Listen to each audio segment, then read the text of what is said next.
I'm sitting here by a grave at the Confederate cemetery at Springfield, Missouri. The name on this grave says Unknown Confederate Soldier. This young man, or old man, or middle-aged man, probably died at the Battle of Wilson's Creek, or any of the skirmishes that occurred here during the Civil War back 150 years ago. This is a very sacred place to me, to come back to this place and to reflect on the lives of all of these people who are buried in graves marked Unknown Confederate Soldier. All over the country, at the end of the Civil War, the United States government paid for cemeteries for Union soldiers that fought in the cause of the Union side during that Civil War. But at the end of that war, many Confederate dead ended up in unmarked graves in places that had no federal monies to support it. And through the kindness and the love, basically of the women of the Confederacy and those who were sympathetic to the Confederate cause, places like this cemetery came into being to care for the dead.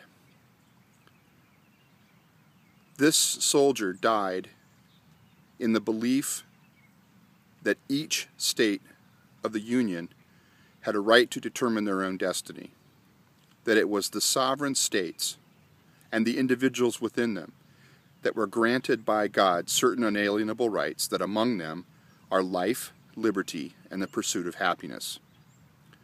Today in the United States, we've made decisions that have placed in the hands of a centralized federal government power and authority to take away our money, to force us to buy products that we don't want or don't need.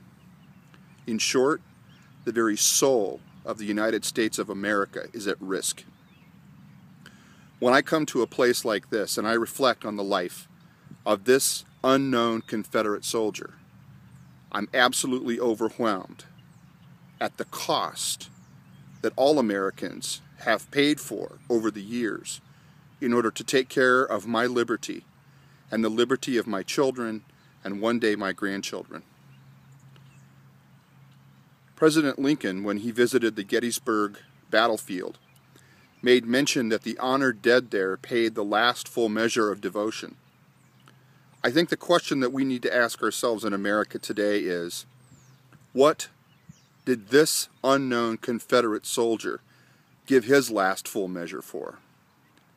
And if you'll permit me humbly to suggest, I believe that this Confederate soldier, as much as any Union soldier, paid for the notion that the United States of America, that each of the several states that make up our Union, were conceived indeed in liberty and dedicated to the same proposition that all of us are created equal. And again, to quote the great Lincoln, "Here, sir, in this nation, the people govern. May it be so once again."